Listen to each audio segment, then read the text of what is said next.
Atheist Experience. Today is Sunday, September 30th, 2018. I'm your host, Tracie Harris, and with me today is co-host Don Baker. Hey, good to be here. Yeah, good to have you.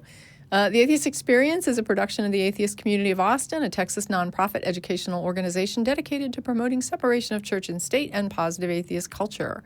Today, our announcements include that you can come on down to the Free Thought Library on Koenig and join us for dinner at after the show. We're going to be having Costco pizza and salad, so it's a pizza party today if you want to come down and just to hang out and socialize and, be atheist, or anybody's welcome as long as they're not preachy and coming to convert everybody. So let's see. We have some other announcements. October 6th, there's going to be a packing party here at the Free Thought Library as well, and you can bring gently used shoes, I've been told. So they're going to be packing all kinds of things, but there's like a shoe drive that's going to happen. And you can bring your gently used shoes. They're also going to be collecting to give those away. You can drop them off as well here at the library anytime before the 6th during regular hours. So you can either bring them with you to the packing party, or you can drop them at the library if you're not going to be able to attend the packing party and you have shoes to bring. Bring them on down anytime during regular library hours. And then on October 7th, Phil Sessions has organized the giveaway, which I'm sure people are invited to participate in as well. They'd probably like volunteers for that as well, for Atheists Helping the Homeless, their regular giveaway things. And the other announcement that I have is to be sure to stay tuned to this channel for Secular Sexuality, which airs directly after this episode of the Atheist Experience. So there might be a slight delay, but be sure that once we change out our hosts in the studio, we'll go ahead and start up Secular Sexuality. So that's coming up next, right after the show. Wow. Yeah, fun time. And we had the Bat Cruise last weekend and lots of out-of-town visitors. Oh, yeah. Tell me, because I couldn't. It was the one I could not make. It was so. Well, we had a full boat, and we got to see the bats just very briefly. I wasn't able to make the lecture myself, but we had a lot of events and activities and a lot of exhausted people. Yeah. Matt was certainly looking worn out. Because he had to be up early to do the magic show. Right. So it was a pretty successful weekend. That's just great. I was so sorry that I wasn't able to attend. I was out of town. Yep. And it happens to me too sometimes. Some years, right? I can't come. It's like, I think it's the first one I've missed in ever. Mm-hmm. So I was very disappointed. Well, you were missed. No, it's heartbreaking. And I also, because I like Mandisa, and so I really wanted, was looking forward to seeing her. And when I realized the dates, I was just like, yeah. What can you do? So you're tripping everybody up today, because we're all like, what's your next failure series? I'm taking a break from the failures today. Yeah, we don't have a failure of Christianity. Instead, we have... The title of the show is Standing Up for Sitting Down. And this is about a girl by the name of India Landry, who is a Texas high school student in the Houston area who has been expelled for sitting down during the daily Pledge of Allegiance in her school. And she says, I don't think the flag is what it says it's for liberty and justice and all that. It's not obviously what's going on in America today. And she had been inspired by the NFL players such as Colin Kaepernick kneeling during the national anthem and the flag displays to protest police brutality, but her motivations are her own, and she's welcome to those. Texas law requires that students say the pledge, both the U.S. pledge and the Texas pledge, and it allows parents to submit a letter claiming exemption from standing for the pledge, and but it's mandatory otherwise.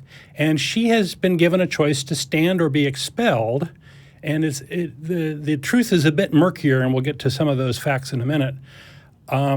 And she will not be graduating with her class, and she is suing, along with with an attorney, Randall Callanan, and she's suing in federal court over her free speech rights, and the trial is slated for April 2019. And in July, Cypress Fairbanks ISD over in Houston tried unsuccessfully to get the case dismissed. The principal has been a bit wishy-washy on this. Her sitting has been tolerated hundreds of times, according to one quote, and over 200 in another quote. So ultimately, the expulsion came after Trump started to tweet complaints about the NFL's players kneeling, and it became more of a hot button issue. And in fact, the principal said, "This isn't the NFL. You won't do this here." And the principal also said she can't come to my school if she won't stand for the pledge. The principal has refused to accept the mother's permission to skip it. So it seems that both sides have dug their heels in, and the mother tried to write a note, but told the daughter will not be allowed back at all until she stands with or without the note, and that's just a clear dick move as far as I'm concerned. The principal also seems to have trumped up allegations against the student after the fact that were news to the parent. And it seems that the principal was pissed off that some uppity little black girl with good grades was was upsetting the government ceremonies and causing students to learn and think for themselves, who can't have that in school. Yeah. So, okay. So Texas law says the Pledge of Allegiance must be recited as well as the allegiance to the Texas state flag. The Texas pledge reads, "Honor the Texas flag. I pledge allegiance to thee, Texas, one state, under God, one and indivisible." Kind of cheesy in my mind. Yeah.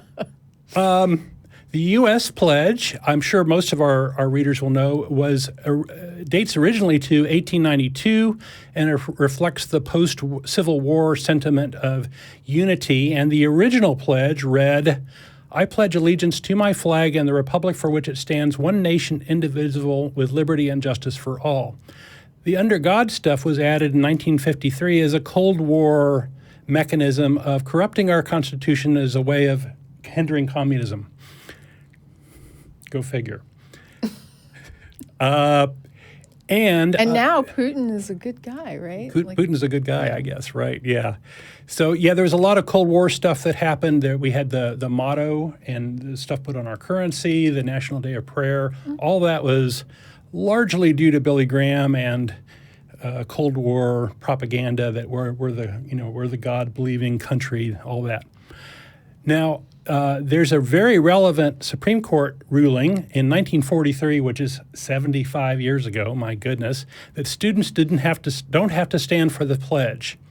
And there's two ironies here. One is it was the Jehovah's Witnesses that actually caused this to be. This is a very early church-state separation case that was brought by the Jehovah's Witnesses. They didn't want to pledge to the right. Well, I mean, they're very, very separate from state. I mean, they separate a lot from a lot of things. And they don't give oaths to anything. They won't join the military. They're exempt. And that's fine. That's a valid reason not to do it. The other irony is back then, when you pledged to the flag, you had to do it with a Nazi-style salute. And there's a lot of pictures that have been kind of taken off the internet about that. So that it's actually written in that particular ruling. Maybe India could say her pledge like that. That's the right. Traditional way. The traditional way. Yeah. So God. A faction of Christians in the U.S. want very much to manipulate that captive audience in the public school students and indoctrinate them into Christianity. Prayer in schools and other religious teachings has largely been thwarted, however, but the pledge and the motto seem to be ways of shoving Christianity down the throats of students via recitations and drills and placards and all that good stuff. And under God. And under God, right, yeah. And there's this, in my mind, bullshit equivocation that God isn't religious, or it doesn't really mean Christianity, or it's ceremonial deism. And no. It's ceremonial deism when you're arguing it before SCOTUS. But the minute you walk out of those court doors, it's a Christian nation. That's right. Right? And you just proved it in court because now God is on the pledge and God is in the money, and it's because we're a Christian nation. Lie. And then you walk back in the court and it's the deist tradition, and you walk through it's like a magic door, right? Where it changes like what it is you're absolutely, and you see that too.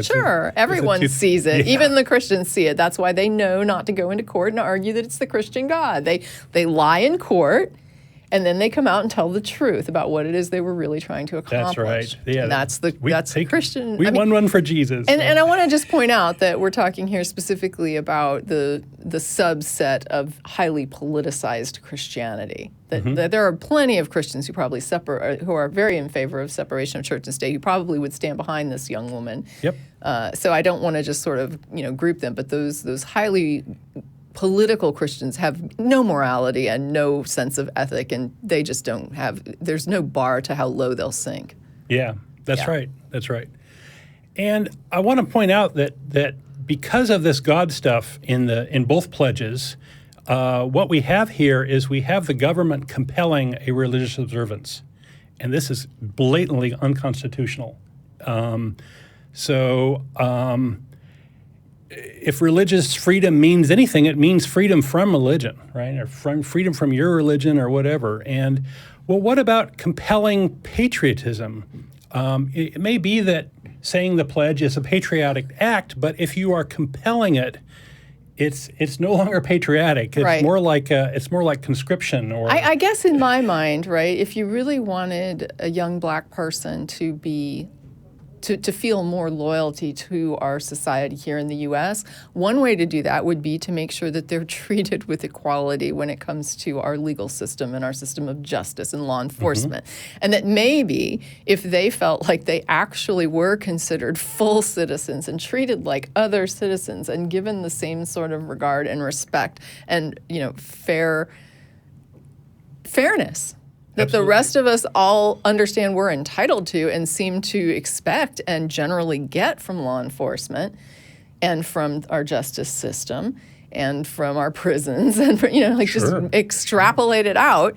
If we treated them like citizens who are treated like citizens, maybe then they'd be like, I don't know if the patriotic's the right word, but they would certainly feel more of a sense of affinity for a society that didn't treat them like investment crap. and ownership. And right. The less fair and the less you treat certain demographics as though they actually have rights. When you start treating people as subhumans and sub-citizens within your society, and then you start demanding that they stand up and express how much they love the society, it's just cruel. Yeah. I mean, that's a cruelty, right? I mean, it's one thing to treat people really well and say, hey, we think you should appreciate the fact that we try to treat everybody really well in this society. But when you are, looking at a group of people being treated like garbage, and then you're saying, oh, they're horrible for not, expressing their affinity and loyalty toward the group. It's like, well, maybe we need to express some affinity and loyalty toward those citizens, and then that will be reciprocated on a voluntary basis instead of a compulsory basis. Sure. Rawr, rawr. Yeah. So this has got my blood going too. So I feel strongly that patriotism is not the result of something being coerced. No, it should never be. If you as a society can't inspire your citizens to want to be loyal and want to participate, you need to stop and look at what you're doing wrong. You need to stop and say, why is this group unhappy? Right. What can we do? Why are they feeling marginalized? Yeah. What's going on here? And is there anything we can do to sort of help make them feel more integrated instead of making them feel more divided and separated and threatened? So as a compromise, I advocate a time where students may say the pledge of their own volition, and it's completely optional. Personally, I omit under God when I say the pledge. I do love my country, and I would like to see it do better in a lot of areas, but the God thing has got to go. Let's see. What brought this to the news lately? This actually happened over a year ago, but what brought this to the news is that our Attorney General Ken Paxton stuck his big nose in. Well, sure. And Paxton is currently under indictment for securities fraud. Our Attorney General is intervening on the suit on behalf of the school, which basically means that he wants to argue for the state's behalf. He wants to take the limelight here. Well, isn't our current government the former Attorney General? Yes, that's right. Yeah, I mean, I just want to say we have some very successful attorney generals. Texas, and I say that. Right. Well, I say that with, sort of cringing, because generally they are on the side of things like this. But they are very successful at arguing in front of SCOTUS. There are times when other states have very similar issues and they fail, and Texas gets an attorney general in there that argues, and those attorneys get in there and they win. So Texas attorneys, I thanks UT. I don't know. Yeah. Although I don't want to blame UT for this, but it's like the Texas attorneys seem to have almost, they're very good at what they do, I guess is what I want to say. They're very good at finding that loophole or finding that one piece of our leverage. Current governor, who was attorney general, sort of said, "Hey, every day I sued Obama, pretty much." Well, I mean, when he kept the office. 10 Commandments on our courthouse steps, right? Like it's in our courthouse kept the 10 Commandments where other states had to pull it down. Yeah. Because of some weird technicality of how it was erected here. Yep. It was really strange, but they found that one little thing that said this is an exemption. Yep. They're scary good. Right. Well, anyway, so Paxton wants, he may have a duty to uphold Texas laws, but he doesn't necessarily need to grandstand. And his intervention is widely viewed as a political stunt because he's up for re-election, and he's done this sort of thing a number of times. Yeah. He views this whole thing as a parental rights issue. And it doesn't surprise me at all in Texas. That's a big Texas thing. Yeah. That children are property and homeschool them and whatever. So that's his angle on it. Yeah. No, so he's going to take it into left field somehow. And as a Christian ideologue, he has no understanding of religious freedom unless it involves Christians having their freedom to do what they want. Hold on, I have a question. Shove their God down the throats of students and using the government as an instrument. Doesn't her parent want to exempt her? Absolutely, yes. So there's parental rights unless there. You want your kid to sit down during the pledge, in which case then you have no rights as a parent, and we're going to force your kid to say the pledge. Right. So wow. Paxton issued a statement. He says requiring the pledge to be recited at the start of every school day has the laudable result of fostering respect for our flag and a patriotic love of our country. Where is his demonstration of that metric? Measured how? Yeah. I want to know. I would want to see the results of where he got that information. This is him talking to his base, as far as I'm concerned.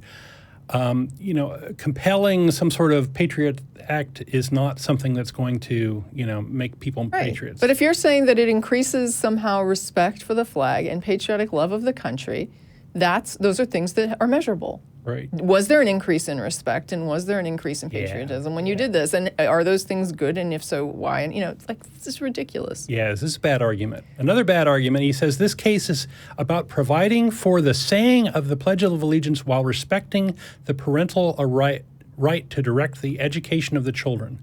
The district court should uphold the education code and the right of the parents to determine whether their child will recite the Pledge of Allegiance. And as you said, the parent actually tried to intervene. The principal had dug in her heels at that point.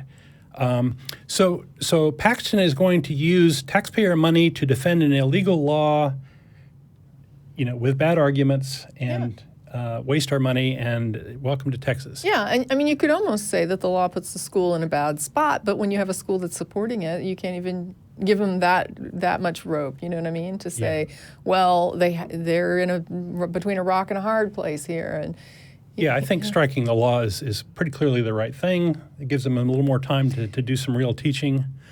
Of course, this young black woman and her lawyer will wipe the floor with Paxton, who's clearly gone up against somebody out of his league. I mean, I hope, but it's not a given. Yeah, well, I think it is. I think with this, the fact that the principal violated the letter of the law, and the fact that there's a Supreme Court ruling. Well, I wanted to ask about that, though. Like, are there some sort of requirements for the exemption letter? Is it just that a parent can ask and say, I don't want my kid to stand, or is there something that's required? It just says, parental note is really all that's required. So they just need a parental note that exempts the child, and they still wouldn't exempt her? That's correct. Okay. Because at that point, it'd become a pride matter, is how I read this. Because I know that the Jehovah's Witnesses, they go at it from a religious freedom standpoint. Yes. Yes, and I think you could strike the law just on that alone because, since that 1943 ruling, we've gotten the God stuff shoved in there after the fact, and I think that if that same court had looked at the God thing, it's like, oh my goodness, we've got a church-state violation as well as deistic tradition. Right. Yeah. Well, I don't think they had had those sophisticated arguments by then. And there's an irony here that I love. I love irony. What could be more patriotic than getting a bad law stricken from the books? I think this child is very patriotic. So, in conclusion, I fully expect that India Landry will win. She should be allowed to graduate and go on with her life, potentially making up any work in private school at the expense of this school. I fully expect that the Texas law will be struck down. And in my wildest dreams, I hope that all such state laws, which is most of the states, will have this also struck down too.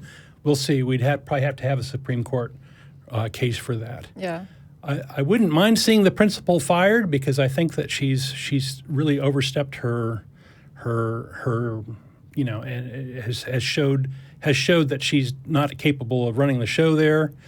Well, I mean, it's just basically, foundationally, it's a racist issue, right? I mean, the principal is behaving in a racist way. It seems that way. She's looking at this and saying, well, as a white person, I don't understand why you would have a problem with the country and not want to say the pledge. And it's like, well, maybe if you were watching young people being shot and killed every day for doing, carrying a cell phone, and they looked like you, you would have a little bit of a different attitude. So it's like she's upholding this based on her experience, right? And the experience of probably, I don't know what that school demographic is. And her quote, I don't think that the flag is what it says it's for liberty and justice. The young woman It's obviously not what's going on in America today. Well, that's not what happened to her either. And so, I mean, we're seeing this like systemic racism play out in the fury that is coming up against these peaceful protests of, black citizens and people who support them.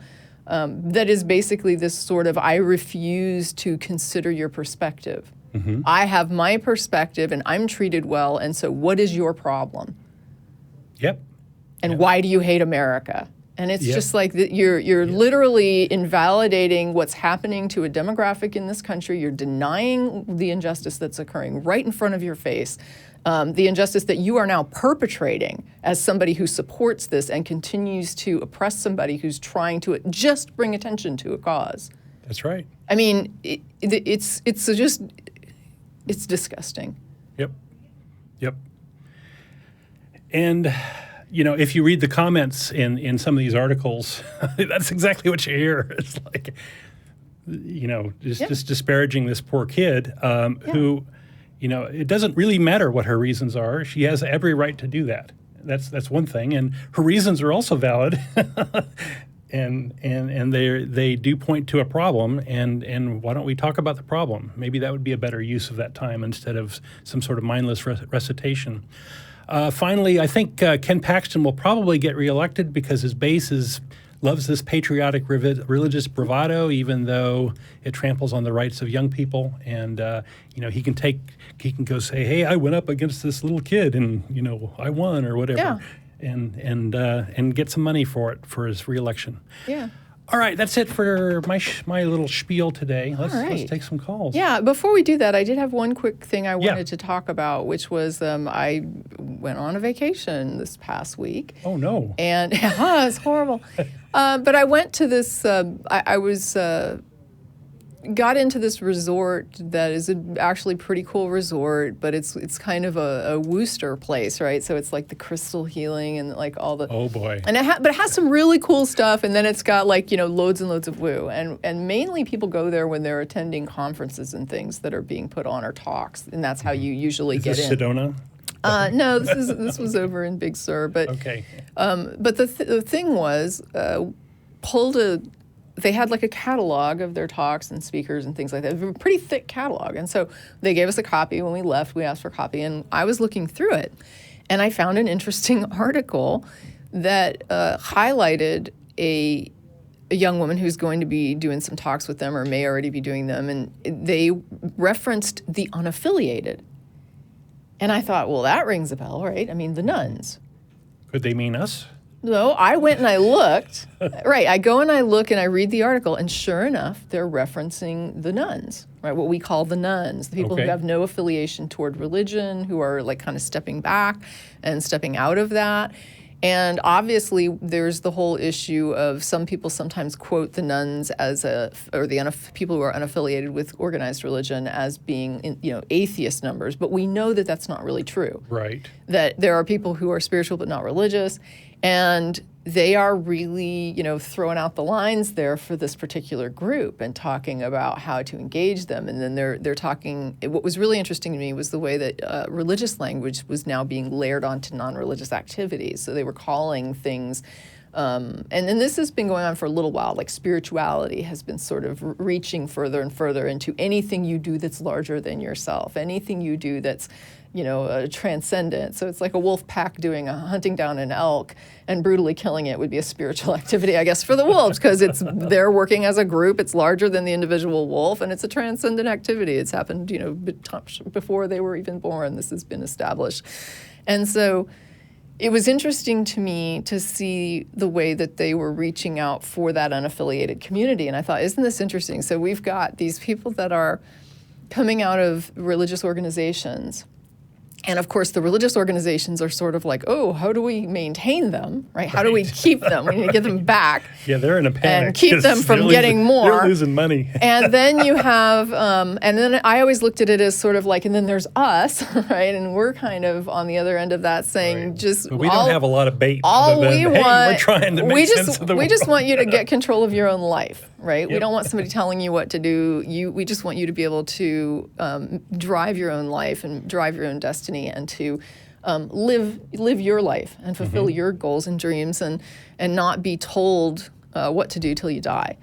And then there's this, I'm seeing more clearly that I always knew that there was a lot of people that were spiritual, not religious, that went into sort of the woo, stuff. Yeah. But now it seems there's like an organized drive, right? There's an awareness in that community. The Woosters are going after these folks. Right. So now we have like a three-way pie, right? It's like a pie is So they're divided going to come in knocking threes. on our doors. And they are very much like, they want to start calling things like writing, groups that are creative writing groups and things like that. They want to start calling them ministries, and they want to. So they're trying to expand. And I'm kind of laughing because I'm thinking, the whole goal was to escape the organized religion, to get away from the organized religion. Right, And now what you're right. doing is you're like using the same, you're I think taking they're the same misreading it. vocabulary.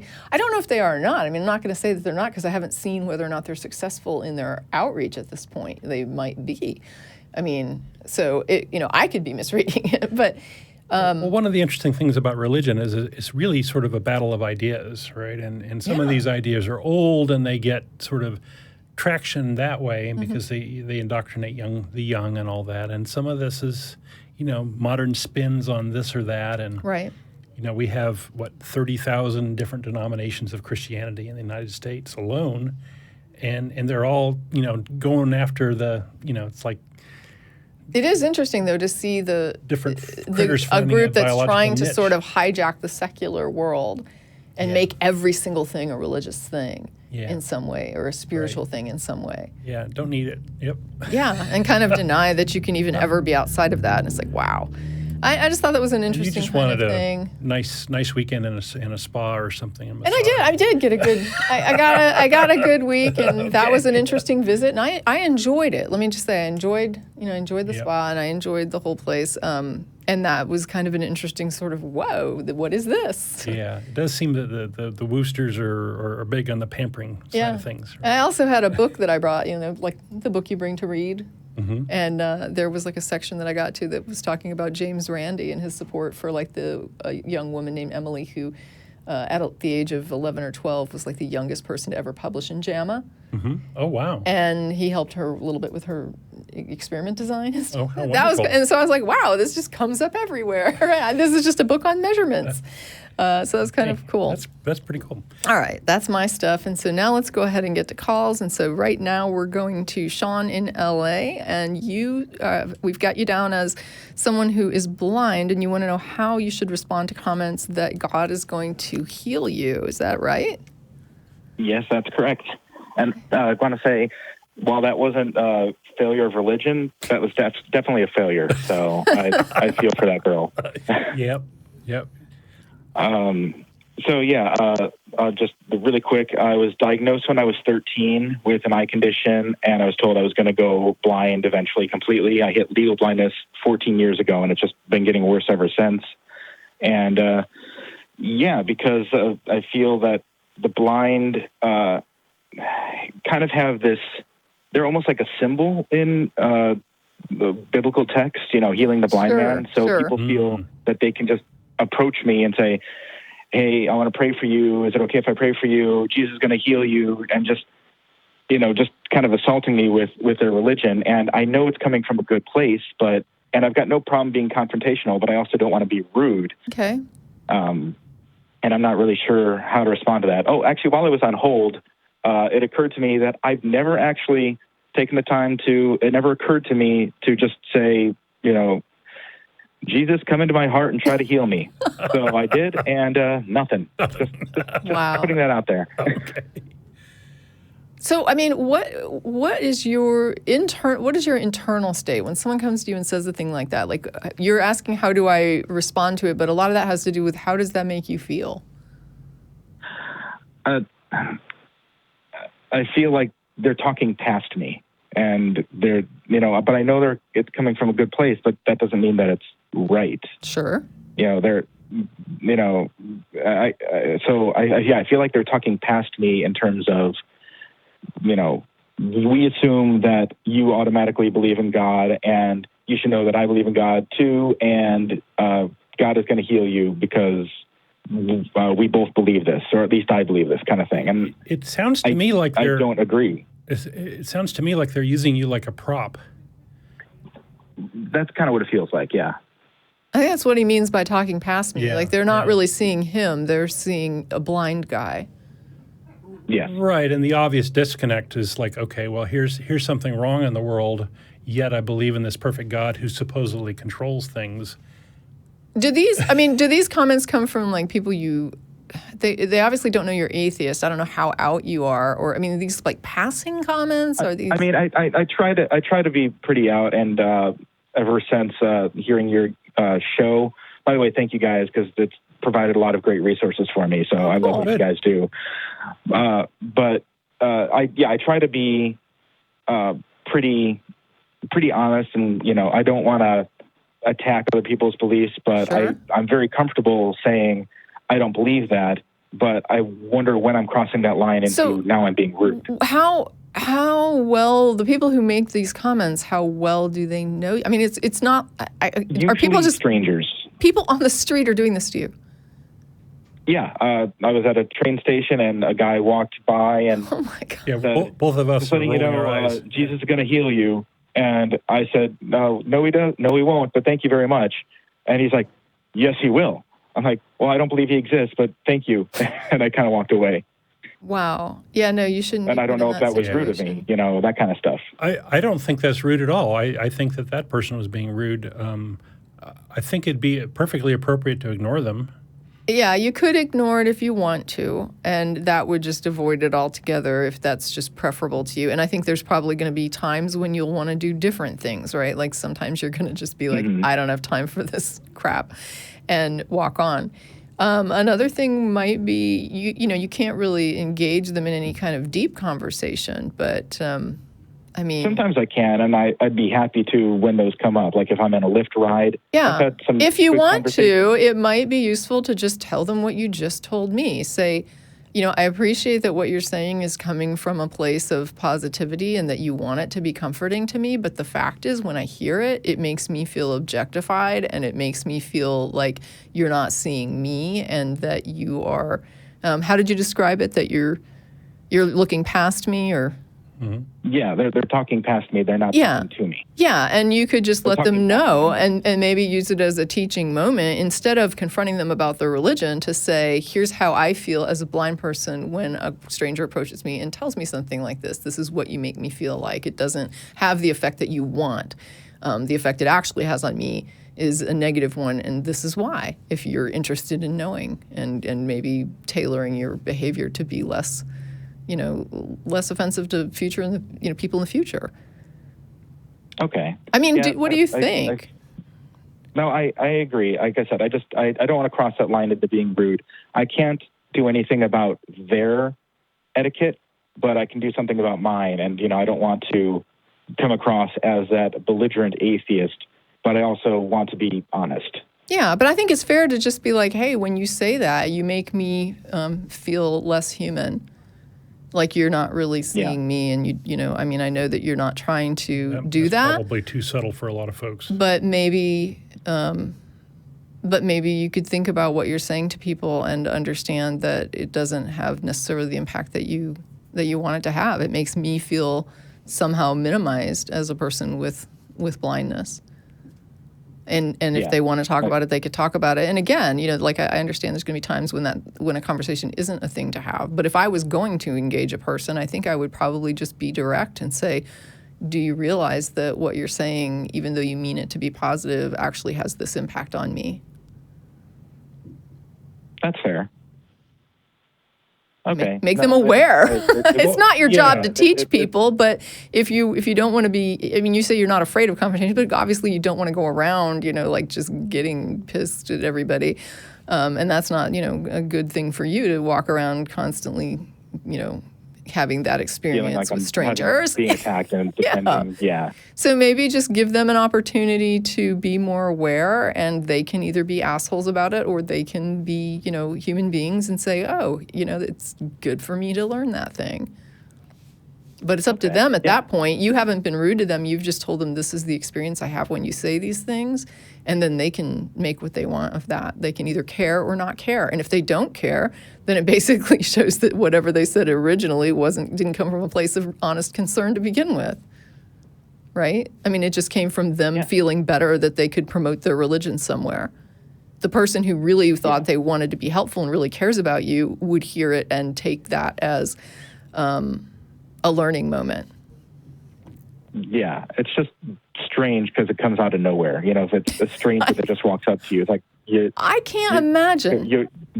Pardon the pun, but you're blindsided. The only thing that I can think of that comes like close to that is when I have friends who, for example, would get pregnant, right? And they'd be pregnant, and sometimes people will come up and say things to women who are pregnant that they don't know. And it's very bold stuff, right? Because you don't even really know a person is pregnant. Yeah. So you're making all kinds of assumptions that could be completely insulting to a person, and just saying stuff to the stranger or coming up and touching them. Oh my gosh, I mean. As a blind person, that happens a lot. They'd put hands on you? Oh, yeah. They're like, oh, you're standing by a street corner. You must need to cross the street. Oh, Let me grab your arm and drag you across the street. Instead of, just for the record, people. Don't do that. Yeah, I mean, I understand that desire to be a helpful person. Ask. Yeah, just ask. That's all it really takes. Yeah. And I learned that, and that's something I do. You need some help? Yeah. No, thank you. Okay, right. Great. Yeah. And I remember in one case in particular, somebody said they didn't need help, that they struggle, but they've got it. And then they ended up dropping the thing, and it was like looking really bad. And I was like, are you sure you don't need help? And she was just like, yeah, okay. Like if you could. So, I mean, it was like I did a kind of monitored a little bit. I wasn't like staring at her, but when I saw the thing drop, I was like, okay, this is going to be really tough for her because she was having a lot of really, really struggling. And but I mean, it's totally fine to just say to somebody, especially with doors, somebody that's struggling with a door, I'll always say, do you need help with that? And they'll tell you yes or no. Yeah, let them tell you. Yeah, absolutely. Well, Sean, you sound like a very conscientious guy. It seems like if you spend any time interacting with folks, it's a teaching moment, and I think you have the right attitude. You might just say something like thank you, or something that you would sell somebody selling Girl Scout cookies or whatever, gave at the office or whatever. Yeah. And for most things it's fine. It's when they're saying Jesus is going to heal you. That's not really a no thank you kind of. Right. So that's why I was just double checking. But no, I think I feel better about just putting it out there. Like I said, I just trying to avoid being outright rude when somebody's trying to be nice. Or just, hey, can I be honest with you? And if they say, sure, I mean, and who's going to say no to you, right? It's like, who's going to say no to the blind guy, right? It's like, so you're like, can I be honest with you? And if they say, yeah, then just, make a soft-spoken appeal, and I think that you might actually have the experience of making a couple people more aware. Not everybody. I'm sure there's going to be people that are like, jerks, but anyway, that's my thought would be to just be honest. I agree. Thank you very much. Sure. Thank you, Sean. I don't know if they mentioned it on the thing because I had a second thing, but I could always either call back or. Well, quickly, what is it? Let's see if we have time. Well, I'm in a blind filmmakers group, and we have been releasing. We're going to start releasing films on YouTube pretty soon. I'll email you guys a link when it comes up. But it's been inspiring me to write a feature-length film, and basically, one of the characters is a minister who loses his wife, and that's because I have a friend who really wants to play a minister. But by the end of it, it's very religious. Like even though it's not intentional, it comes off positive for the religious person. And I'm wondering if that's dangerous to put real-world religions in that positive light in fiction, if in terms of promoting religious ideas. So he stays within his religious framework and things work out well for him? Yeah, I wanted to be true to him, but the other characters aren't religious, but it still seems to come across as this is a religious story. When I gave it to a creative writing teacher, I don't think it's your job he's to like, oh, diss too religious religion for me. I think it's your job to do your screenplay or whatever how you want, and don't make apologies. Have you seen the film Grand Canyon? No, I don't. No, I haven't. You might check it out. It's an interesting film in that it handles it has that same kind of theme to it of people interpreting their reality, right? So you have all these different people that are coming at their lives that are crisscrossing from different perspectives. Some of them believe in foreordained destiny, and some of them don't believe in anything, and some of them are just confused people that are kind of searching for something, and some of them have traumatic events that change their worldviews really in a big, huge way, and they all sort of put their own perspective on everything that happens to them while all these weird things are happening to them in their lives, right? So they all have these sort of real powerful events that occur, and it shows kind of how they all respond differently to it.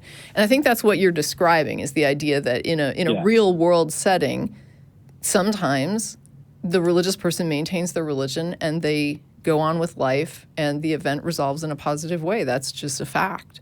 And you're just portraying that fact. And you're going to have other characters that might view it in a different way, but you're telling this person's story. Well, he's one of the main characters. Just sure. It seems to come across that he's that his religion was true the entire time, and that once faith comes in, things are all better. And I'm like, I don't want that to be the message, but that's how this character would react. Well, I think that there are people for whom that is their reality, and I think that just simply saying that this is it. Yeah, I agree with Don. It's not necessarily your job to create messages as much as tell a story. It kind of depends. I mean, if you were making a moral, like a morality play or something, or trying to make some point via these characters, but if you're simply saying, I want to tell the story of this character and this is how this character would respond, I think that's just simply a character. Yeah, my perspective, it's a story, and it's about a character who believes in this other fictional story. Right. Okay. So, I don't know.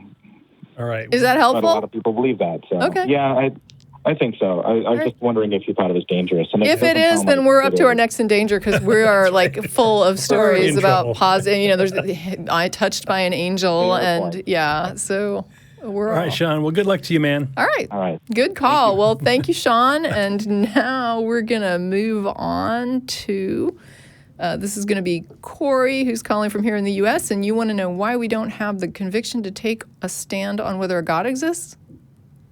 Yeah. Does that sound about right? Did you want to expound on that at all, or your thoughts, or do you just want to answer? First I just want to tell you that I agree with everything you said about the girl that didn't stand for the Pledge of Allegiance, and I support people's right. And that last caller, he sounded like a really nice guy, and there is etiquette you use on the street. You don't just run up to pregnant women like, hey, can I lay my hands and, Right. on you and stuff? Oh, at least you would ask, right? I mean, you're saying it seems weird to even ask, but there are women who are pregnant who were like, people come up to me and just grab my stomach or my, near my pelvis. It's like completely bizarre. But I support that girl's right to not stand. And Colin Kaepernick, there's a big controversy. I support him, but I also support people's right to believe in God in our country. Well, sure. I don't think that we're against people's right to believe in a God. But why wouldn't you be? Why wouldn't I be against your right to believe a thing? Well, first of all, it wouldn't matter if I was against it because I can't control what people believe, so it would be a useless thing to be against. But you think I'm dishonest for holding a religious conviction? Whoa, no, I don't think you're dishonest. Why would you say that? Why wouldn't you think I'm dishonest if I can't prove that my God exists? Because if you believe it, you don't have to believe things for good reasons. Yeah, but I'm forcing my agenda, like, on the country. Like, I want abortion. Right, but outlawed. here, whoa, hold on. You're asking why I don't think you're dishonest. Yeah. If you believe it, then you're not being dishonest. You don't have to be right? If a person believes what they're saying, they're not being dishonest, even if they're wrong. Would you agree at least with that? Wait, say that again? If a person believes a thing, even if they're wrong, that's not dishonest. Correct? Right. Okay, so if you believe it, I'm not going to call you dishonest for what you actually believe and if you believe that it's your job to promote it, you're not being dishonest. You're doing what you believe is true. Correct? Right. Yeah. True. Okay. So we're good? So we might disagree on certain things, but maybe we can agree on some of those things. Yeah, I mean, go ahead. Sure. Go ahead. But if I can't prove, like you say, that I have a burden of proof that if I believe in God, and if I can't prove that God exists, does that mean He doesn't? No. Okay. But it does raise the question of why would you believe a thing that you don't have evidence for? Right? Yeah, I mean that's what we generally ask is what do you believe in? Why do you believe it? And do you care if I didn't have any evidence. Oh, no. Yeah, I understand that. I'm saying what we usually ask is, what do you believe? Why do you believe it? And do you care whether it's true or not? Yeah, what I believe is I'm a Bible-believing Christian. That's what I believe. And why I believe it is because I choose to. Could you choose, if you were standing on a tall building, to believe that you could jump off and not die? Well, is it possible to defy the law of gravity? Not that I'm aware of. Well, I could throw a pencil off the Empire State Building, and if I tied a helium balloon to it, it wouldn't necessarily go down. But it's not defying gravity. There's like actual physical laws that explain how that works within gravity too. But what I'm pointing out is I don't think it's sort of a choice for me whether I would believe I'm going to die or not if I jumped off a skyscraper. I don't think it's a choice. I reject the idea that beliefs are choices. I think that you are either convinced of something or you're not. No, let's put that to the test then. Mm-hmm. I just did, right? I said if I was going to... No, I did put that to the test. Well, let me put it to the test. Let me put it to you in a different way. Do you believe that God exists? No. No. Okay. Well, okay. Do you care if that's true? I guess it depends So on what my lack of belief is true. Okay. I'm conveying my mental state accurately. I wouldn't know if it mattered whether it was true or not until I understood, I guess, the claims being made. So we've been doing this show 20 some odd years, and we're always asking for evidence for for God, and I have yet to hear anything very compelling.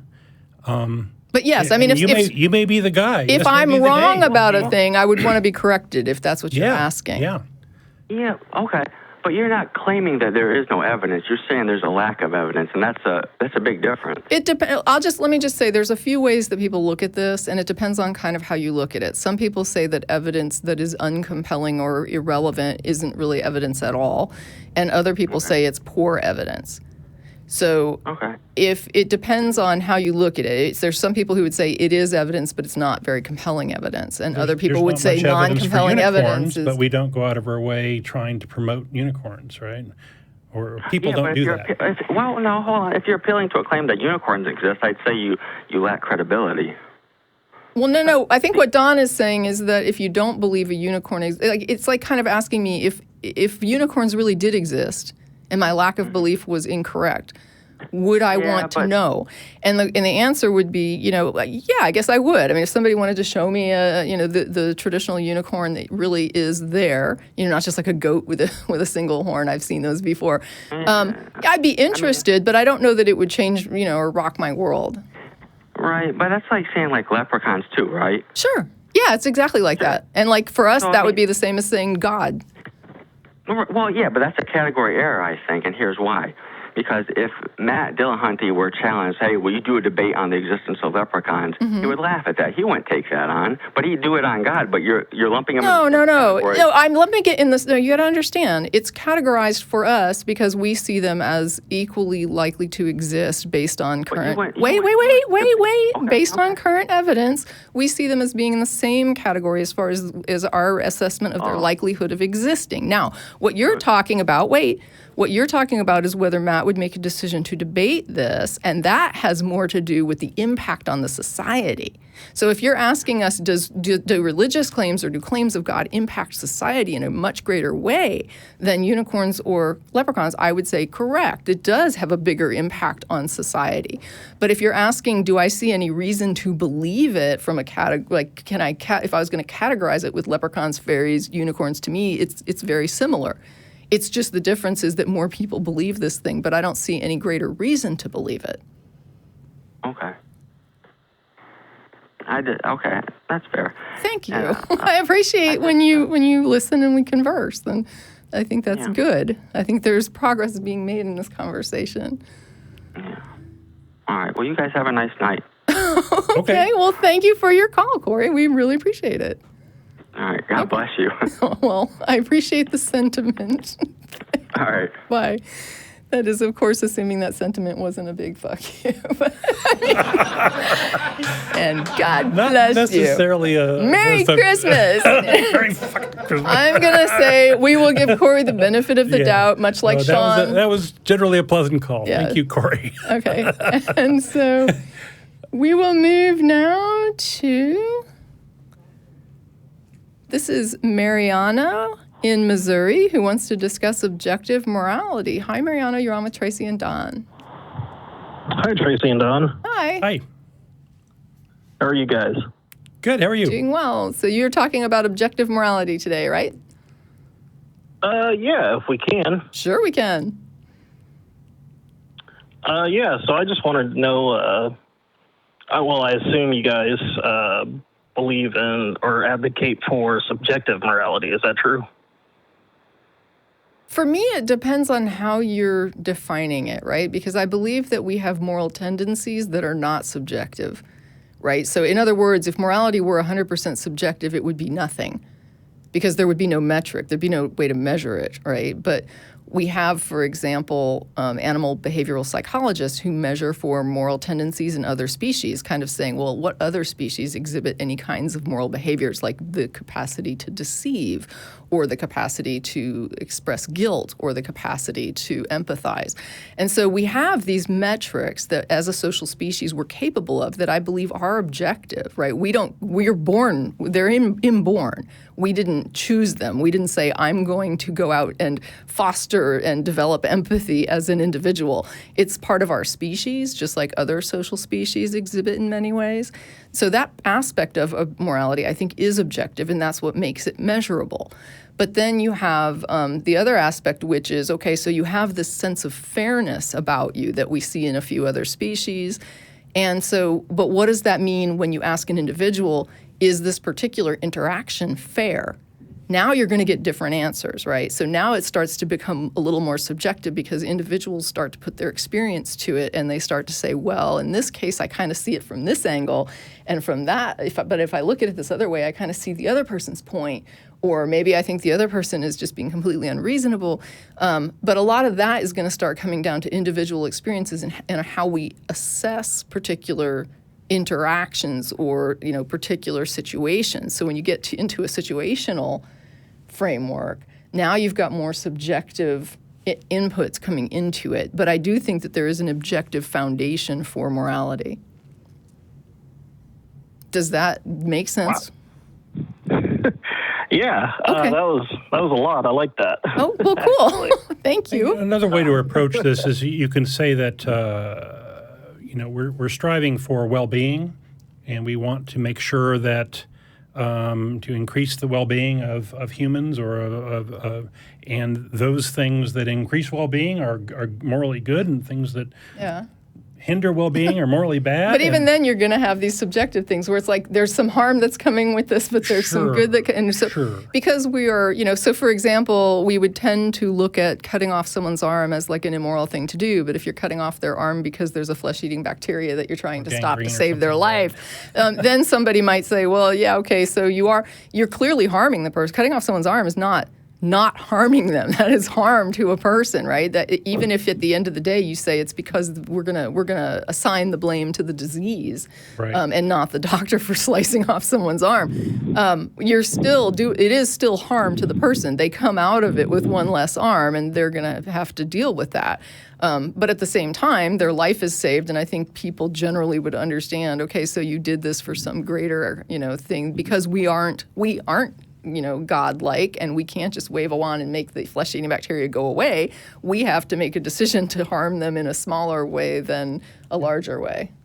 And so even when you're using well-being, you're going to have these sort of weighted sort of things where one person or a person might say, I'd rather die than lose my arm. Sure. Right? And so you've got a person who's like, well, to them, they don't want to lose their arm. It means that much to them. And there's going to be these subjective values and weights to even those things, kind of no matter what you use, right? And I mean, even when you look at religion, right, even people within the same church are going to have disputes about what is intended as correct or not correct, based on their biblical interpretations. Because I see they have you listed as theistic, and so I'm just kind of throwing out there that even within a religious community, you're going to have disputes about what would be a fair interaction, even with the guidance of your Bible or whatever.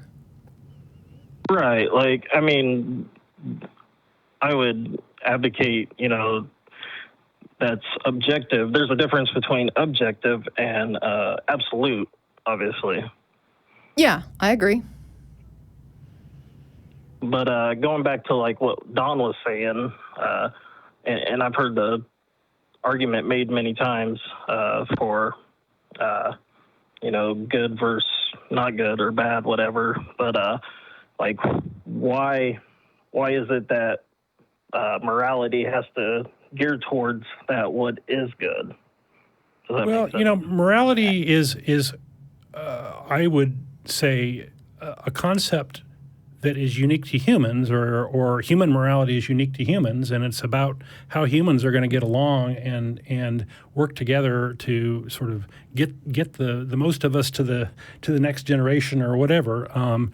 And if you want to assert that there's some God that knows better than us, there's a lot of evidence that you would need to provide that somehow they know better than us. I think that when you compare secular morality to religious morality, we've figured out that slavery is wrong, and the Bible still advocates for it, and the God still advocates for it because the God hasn't come down and made a correction. And I would just add that when I think in terms, like good and bad to me are kind of ambiguous terms. And so let's look at something that we tend to have a little bit more of a fine point on, something like justice, right? The concept of justice. Okay. And whether or not a particular society is treating people justly. Depending on where you live, you're going to have different attitudes about that. But there are times when lots of people that live within that very society say our society is not just and we don't like it and we feel oppressed, right? People that are within that society may disagree with the justice that is being put down by an authoritarian source. And so what happens is people and also dogs and chimpanzees have this concept of when they're not being treated fairly, when they're being treated in a way that is less beneficial to them than another individual. And how this has generally been tested is in treats, giving them treats for assigned tasks. and whether or not they care if they get a treat or don't get a treat when someone else gets a treat. And there is evidence that shows that there's a negative response to them observing that someone else gets a reward and they don't get a reward.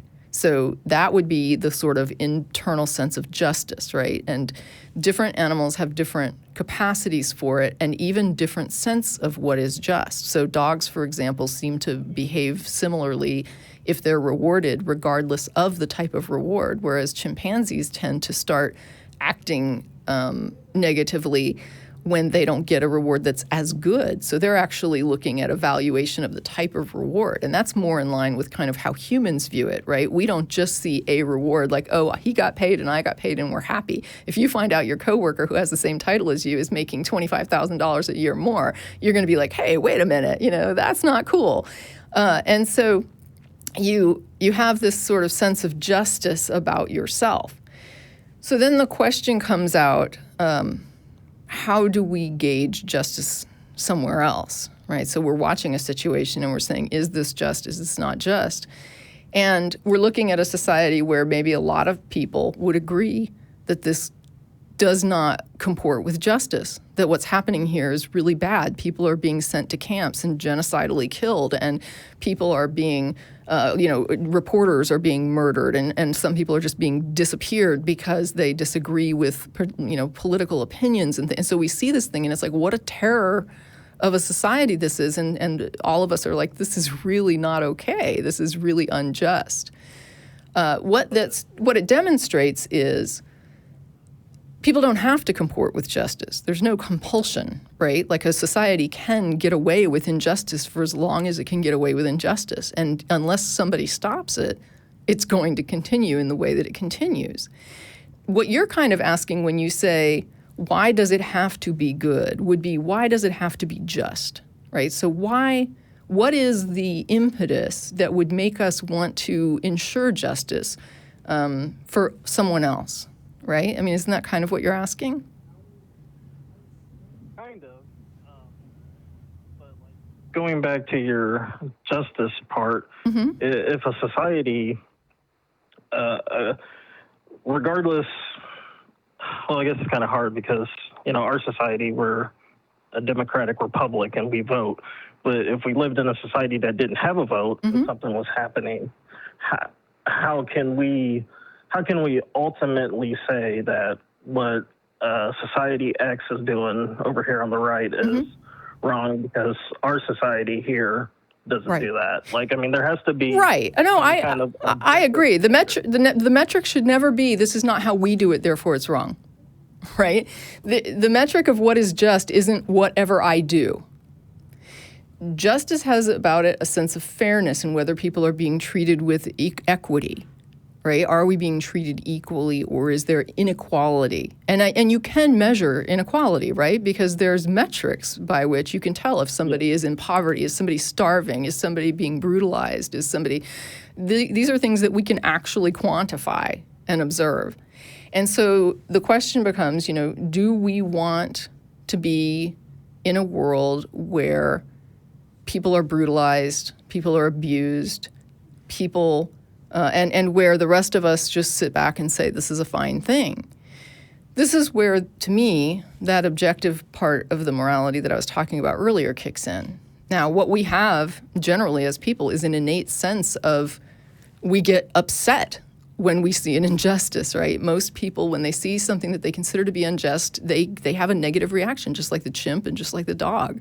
We are going to have that.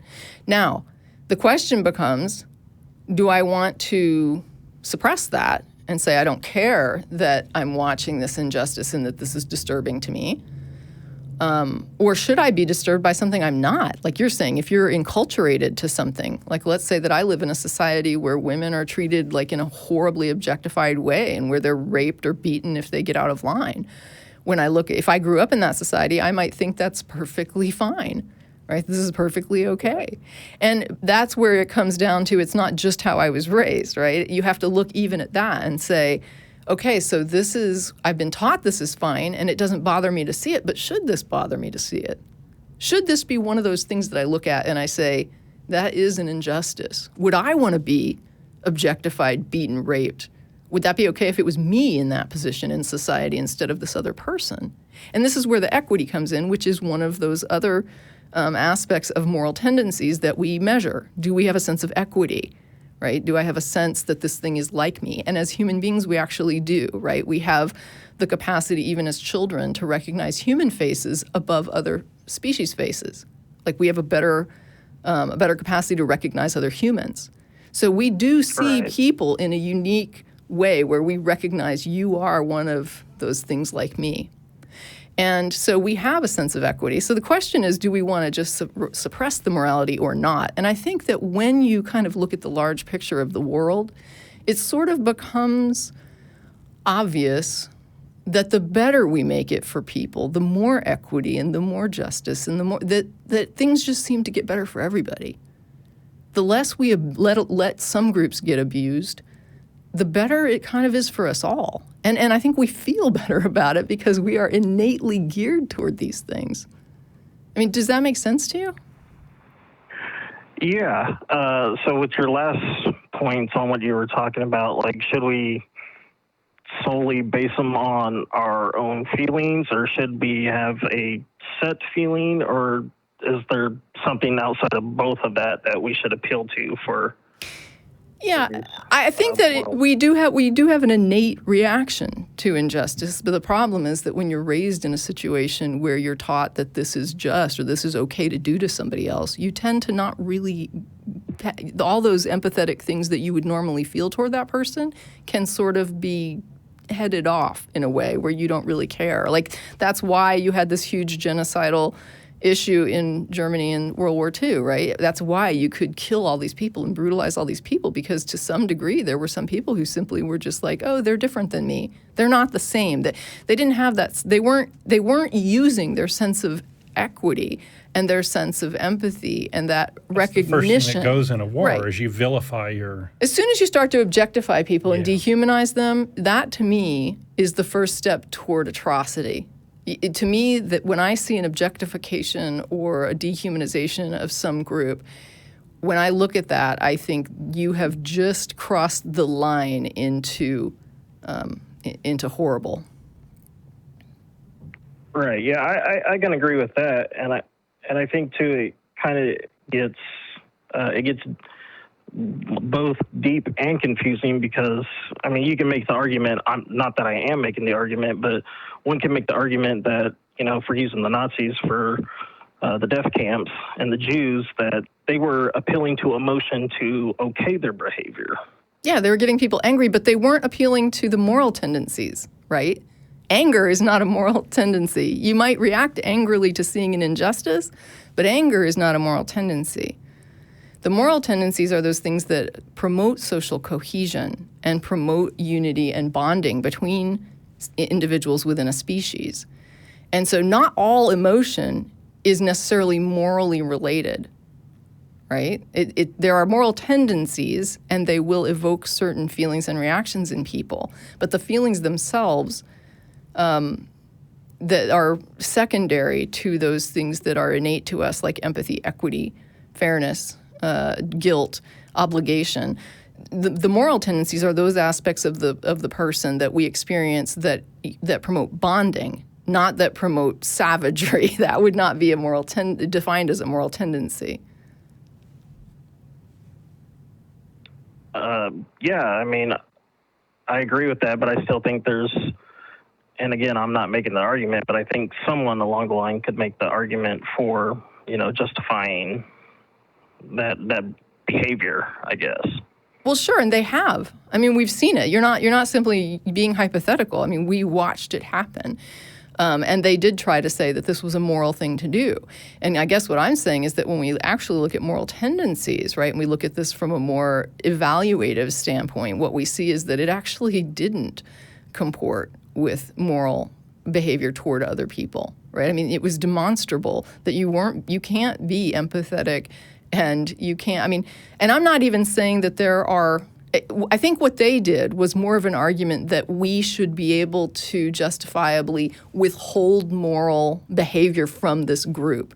They weren't saying it necessarily. I mean, they might have labeled it in essence, that this was a good thing to do or the right thing to do. But what they were actually doing was saying, we think we have grounds to withhold moral behavior from a particular demographic. We don't have to be moral toward this group. We can abuse them. We can do all these things to them and treat them like non-humans because we don't have to look at them as human. And so what first thing they did was sort of pull back all the morality from this particular demographic, and then they were able to do whatever they wanted to do to them.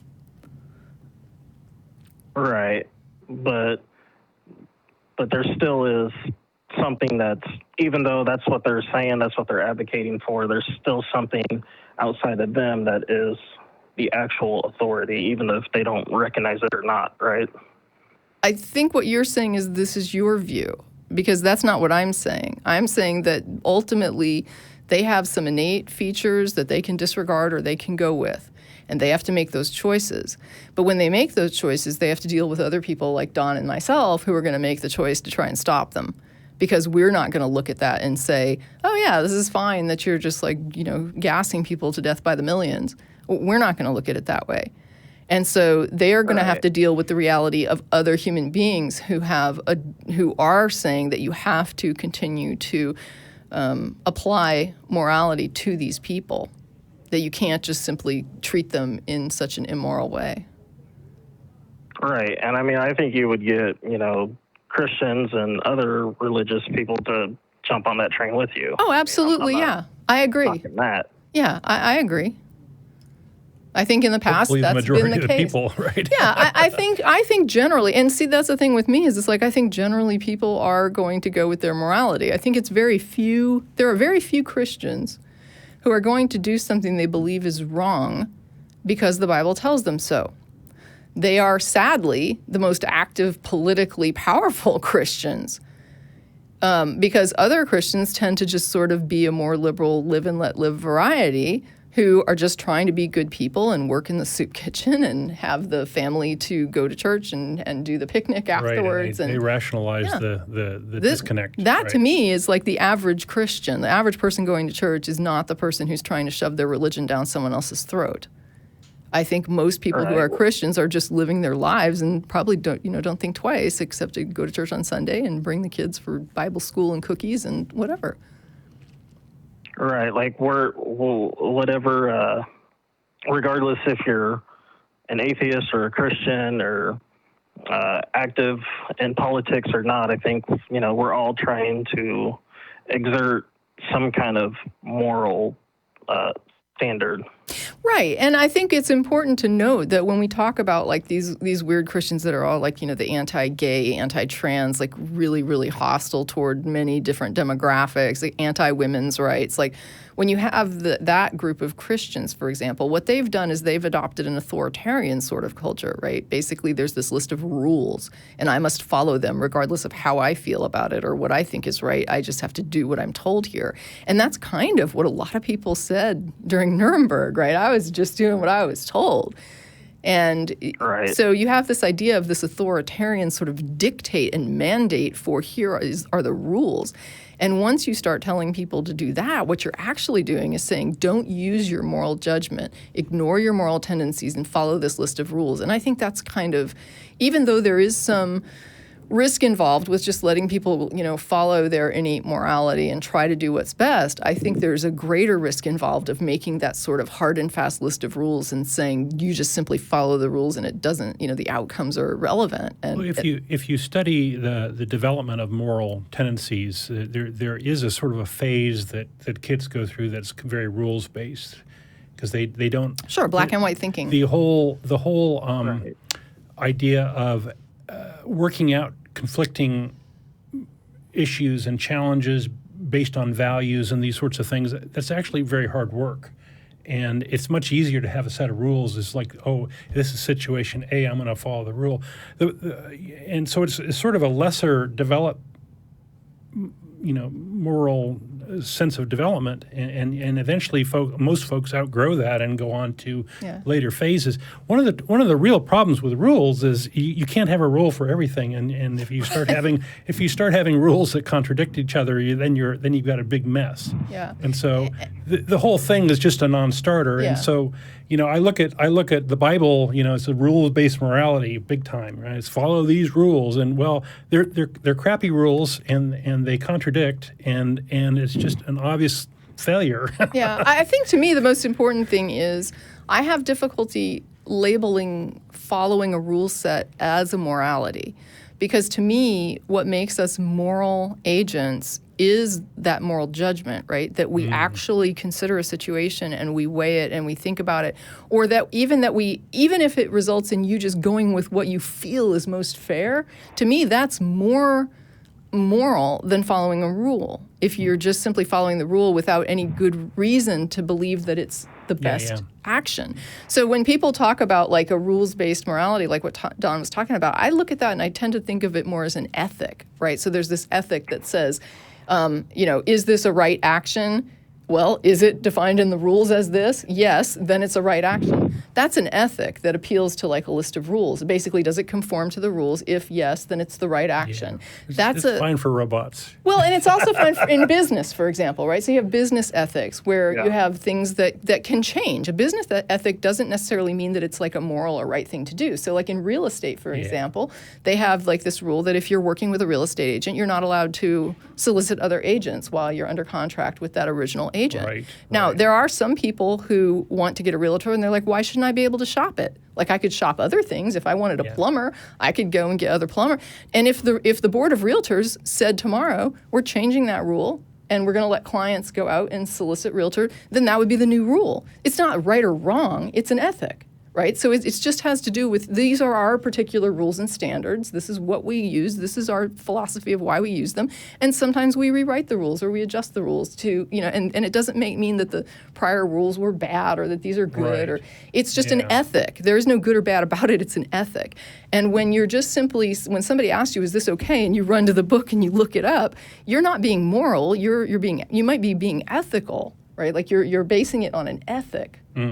And so I don't tend to look at that sort of rules-based, quote, morality as any morality at all, because if you're not exercising moral judgment, if you're not being a moral agent, I don't know how you can say that what you're doing is even related to morality. Right. Like, I would say when it comes to morality, to morals, you often hear, especially from the atheist onto the Christian, don't legislate your morality, but in all actuality, we're all trying to legislate morality. It's just what morality is the right one and which is the set standard. Yeah, my thinking about legislation is generally that we're not legislating morality, but no laws should ever be immoral. Right? We should never pass immoral legislation that is like harmful to people or that does harm or that allows massive harm to people. But at the same time, what we're trying to do with law is just make a harmonious interaction in a large public setting, right? You just want to make sure people aren't hurting each other every day. Whereas with morality, it's really more about like a social aspect of how we view other humans and how we treat them and whether or not we respect or regard them. The law doesn't make me respect you. It just makes me behave in a certain way to not put you at some sort of risk. Harm, Yeah. And obviously, if there's a law that makes me do things that are really bad and horrible to you, that would be an immoral law. And I would say, okay, the legislation can't be immoral, but it doesn't necessarily have to be moral. It can be totally benign, right? It doesn't have to have any moral value at all. And over the long arc of time, I think our laws have become more promoting freedom and more promoting equality. And I think that in the long run, those are good things, right? Well, we're trying to balance the individual freedoms with the social safety. Basically, that's what you're always trying to balance. And every time you get anywhere close to that line is when you get controversy. Yeah. I think we've talked this through quite a bit. I want to thank you for your call, and I think it was a good one. Yeah. Appreciate it. And it was great talking to you guys. Okay, feel free to call back in the future, and we're going to go on and move to, let's see. Oh, okay. So this one We're running low on time, so we might want to. This may be our last caller, right? Do we have a? Okay, so this is Phil in London. Okay. And he's calling because he had a revelation after the passing of his wife that helped him let go of the last of his religion. You're on with Tracie and Don. Hey, Tracie and Don. Hey. How you doing? Good, thank you. Great pleasure to talk to you. Two of my favourite speakers. No disrespect to the others, fine.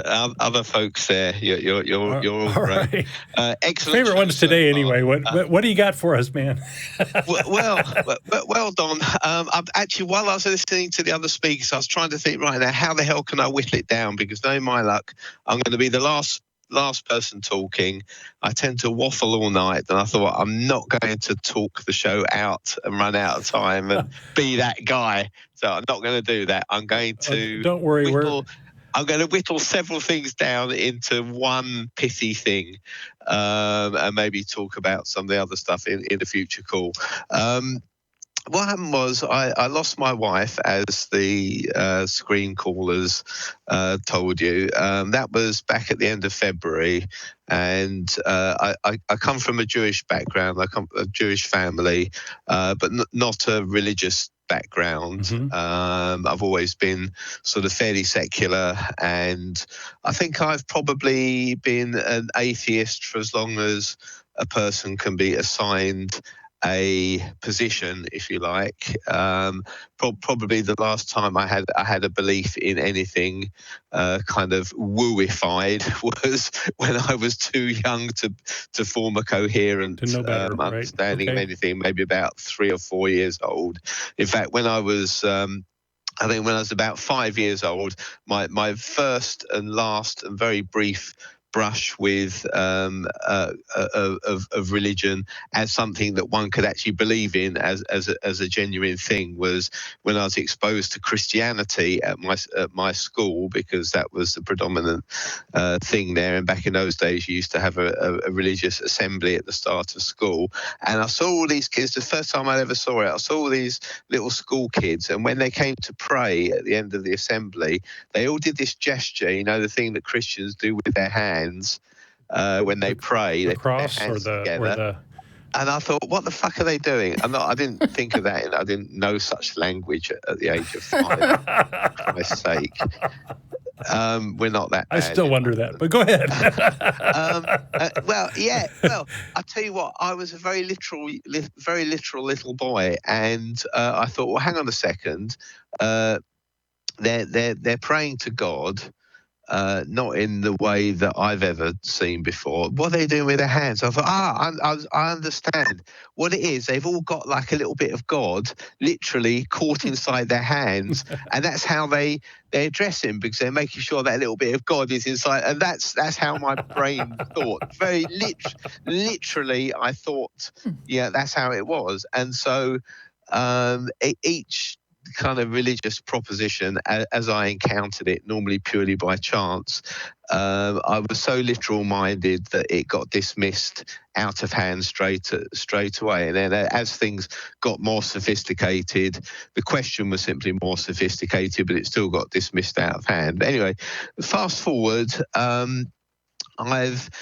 I've still sort of hung on to some of my some of the rituals that my family does. We observe Passover, and the last few years I've actually led the Passover, and it's partly a family tradition.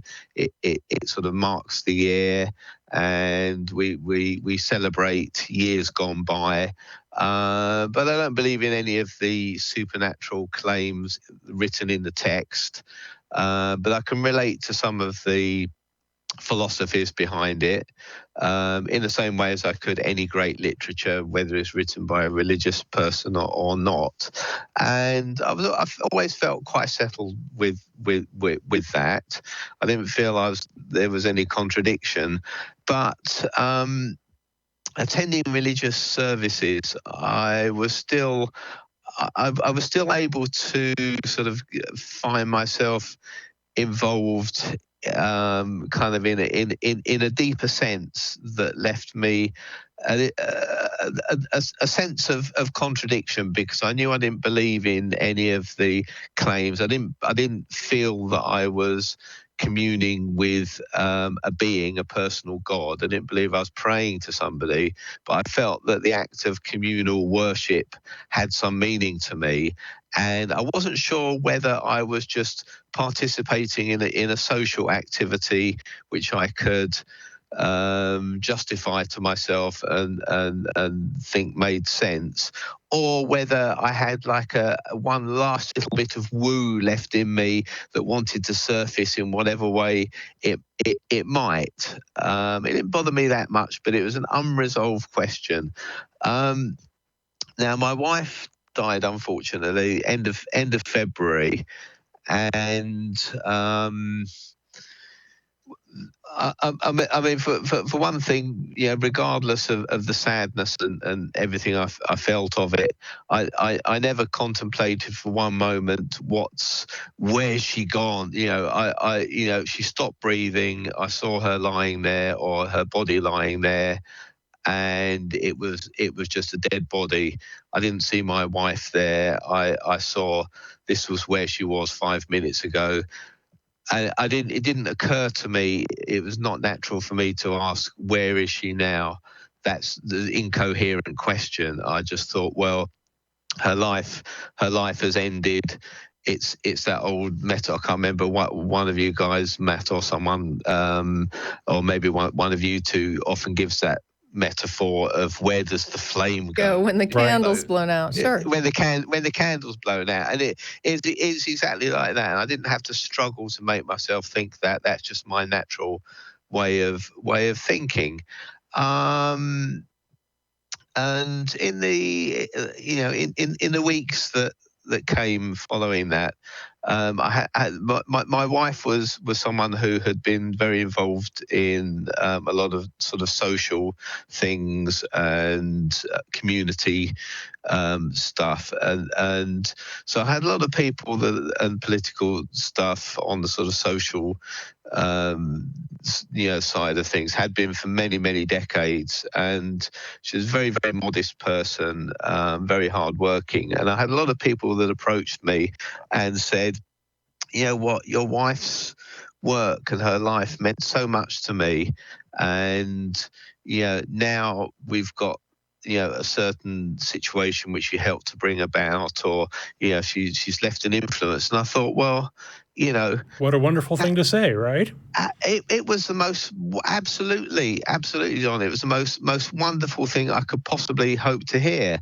And the more I thought about it, and the more that I heard these things, the more I thought, well, this is actually the pinnacle of what we should hope for after our life has completed. That we're not merely a memory. I mean, it's good to have good memories, but we have good influences in the world. Mm-hmm. And then it so happened, like a couple of weeks later, I can't remember what it was, Jehovah's Witnesses or somebody called on my door. And they're a little bit more subtle these days now. In the olden days, they used to show you a picture of paradise and say, do you think this will ever happen? And I say, I bloody well hope not. I'm going to be actively working against it. But they're a bit more subtle now, and they engage you in a sort of philosophical discussion, but I can still spot them immediately. And obviously they were presenting a variety of Christian view on salvation. And one of the although I'm not religious, I am still I still do come from a background where I've developed my philosophical frameworks and vocabulary partly from the Jewish background. We'll develop the structure of the way we formulate our worldviews from something, regardless of the actual facts that we believe. And one of the biggest differences between the Christian point of view and the Jewish point of view is the Christians talk about personal salvation, what's going to happen to an individual soul, what's going to happen to you after death, you're going to go to heaven or hell or whatever it is. And I said, look, for a start, I don't believe in any of that. But if I did, then it's not even natural for me to think in terms of what happens to an individual. It's after death. It's how a person acts during their life and how they influence the community. And I said, look, I said, your initiation of this discussion has just made me realise something really important, and it's kind of the opposite of what you guys were hoping for, right? yeah. That's funny. I said because if a dozen of the top rabbis and learned Jews were to knock on my door and say, hey, we've just been studying the Torah and the Talmud all night in relation to the question of your wife's fate. And, we've studied this very, very carefully, and, we can quote this rabbi and that rabbi and that rabbi and this and that. And we're very, very certain that she's now in the world to come. I would say, yes, that's great. Nice of you to say so, but that's a metaphysical question. You might as well quote Gödel's incompleteness theorem, and I'll say it's not relevant to our lives, right? Yeah. I said, however, I've had a few people come to me and say that my wife's influence is still exerting itself, and I would have 100,000 of those such things over anything any of those chief rabbis say. Not because the chief rabbis are not describing a greater paradise than anything that these people are saying, but because how the hell do they know? It's an abstract thing, it's a metaphysical thing. But secondly, more importantly, this is part of my revelation, is that the things that these people were reporting about the influence my wife had and the way that their sort of social structures are still partly benefiting from what my wife did. Those, not only are they not metaphysical, they're actual things in the real world that real people are experiencing. Yeah, I would call that a life well lived, right? It's a life well lived, but not only that, it's a life that you can palpably point to, and the after effects of it are still palpable and still existent. And so, there you go. If you want, I don't care if I'm immortal or not, but if I were to care about that, I would care about, well, how do I leave the world after I leave it? And that was such a powerful feeling. That was more, when I said to your screen callers, I may not even have expressed this very eloquently. It's gone midnight here, and I've been working very hard. But you'll have to trust me that when I thought about it, it kind of struck me with the full force. I'm pretty sure that a religious person experiences when he has a so-called religious revelation, because I thought that is actually what that matters, right? Yeah, it's what matters. And not only that, that's what matters about our life and our death. And so that was a that was a tremendous thing. So it had the full force, as I say, that perhaps a religious person might experience if they were to, in quotes, discover that their loved one, or they thought they discovered their loved one, is in heaven at the right hand of God, or whatever bollocks you can. So you had a non-religious experience. I had a non-religious non-religious epiphany, right? A non-religious epiphany and revelation, and I told the Jehovah's Witnesses about it, and they were amazed. They and they converted to atheism on the spot.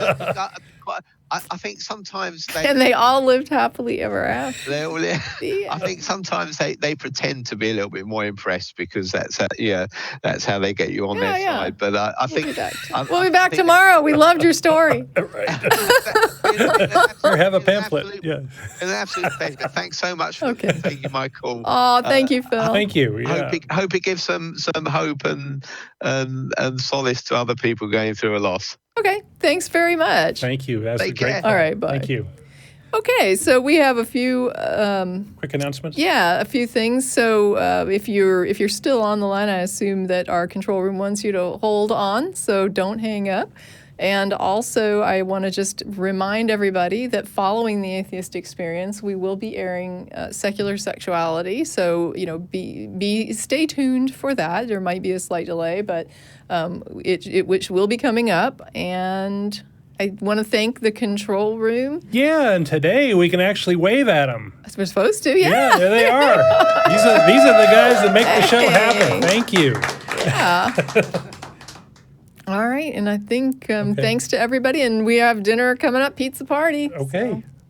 Bye-bye. Bye-bye.